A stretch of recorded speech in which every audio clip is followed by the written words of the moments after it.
Hôtel Kempinski, en plein centre d'Accra, la capitale ghanéenne.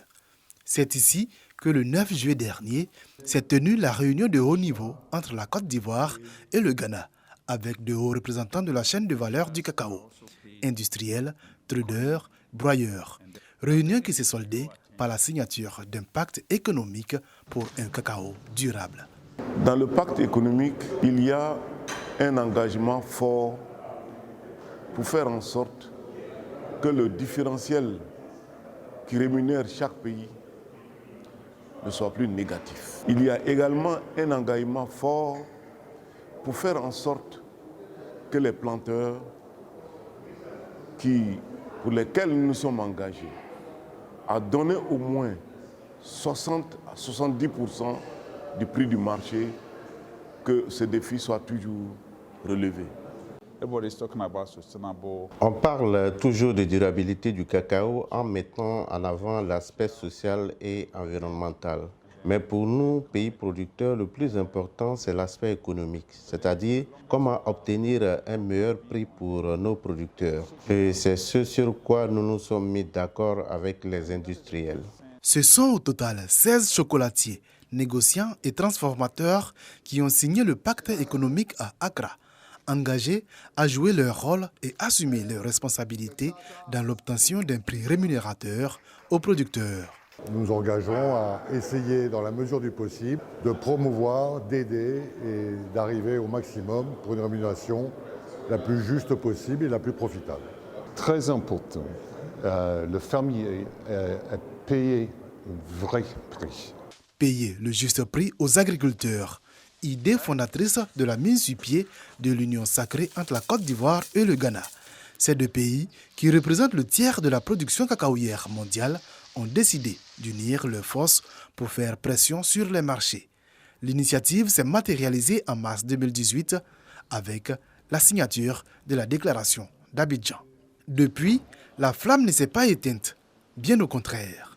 Elle a été activée par de nouveaux acteurs et de nouvelles actions posées, comme la signature d'un accord de siège. C'est tout un processus. Aujourd'hui, plus que jamais, nous sommes engagés pour que désormais le cacao soit le fer de lance de notre économie.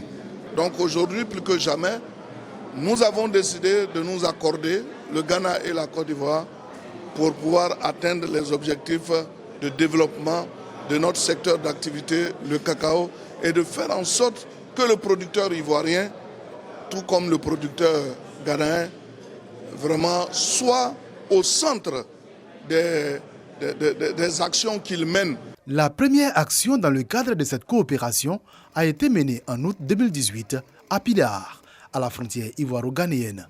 Les directeurs généraux du Conseil du café cacao et du Ghana Cocoa Board ont conjointement lancé les opérations d'arrachage des cacaoyers infectés par la maladie du Swollen Shoot. 700 hectares au total, dont 300 hectares en Côte d'Ivoire et 400 hectares au Ghana. Le différentiel du revenu décent, DRD, lui, est adopté en juillet 2019, aboutissement du principe de prix plancher convenu à Accra. Le DRD est une prime de $400 US par tonne directement reversée aux producteurs de cacao pour améliorer son revenu. Le DRD a été mis en place. Il y a quelques problèmes autour de cette question, mais nous avons aussi entamé des consultations qui sont prometteuses. Donc on espère que dans les semaines et mois à venir, nous pourrons avoir des choses qui pourront consolider les mécanismes de prix que nous avons et continuer donc notre stratégie d'influence des marchés. L'entrée en vigueur du DRD se fait en octobre 2020 à l'occasion de l'ouverture de la campagne de commercialisation du cacao. À la tête de l'initiative Cacao Côte d'Ivoire-Ghana se trouve le comité de pilotage, l'organe décisionnel qui agit conformément aux orientations des deux chefs d'État. En mai 2022, à Abidjan, les deux pays ont lancé un appel à l'endroit des acteurs de l'industrie du cacao pour l'application effective du différentiel de revenu décent DRD. Je veux dire les exportateurs, tous ceux qui interviennent dans le secteur, de ne pas penser à eux seuls leurs intérêts, de faire en sorte que les actions qu'ils mènent concourent à augmenter, améliorer le revenu des producteurs. Depuis cette rencontre, la Côte d'Ivoire et le Ghana publie chaque mois le niveau de prime payé par les chocolatiers et les négociants pour le cacao de qualité. C'est ce souci de transparence pour atteindre le prix minimum de $2600 la tonne prévu depuis 2019 qui a abouti sur la signature du pacte économique sur le cacao durable. Dernière illustration de la coopération ivoiro-ghanéenne autour du cacao, en espérant que les industriels respectent leur engagement à faire en sorte d'obtenir un meilleur encadrement du DRD. C'est seulement alors qu'on pourra atteindre la durabilité recherchée et payer les planteurs de cacao au juste prix.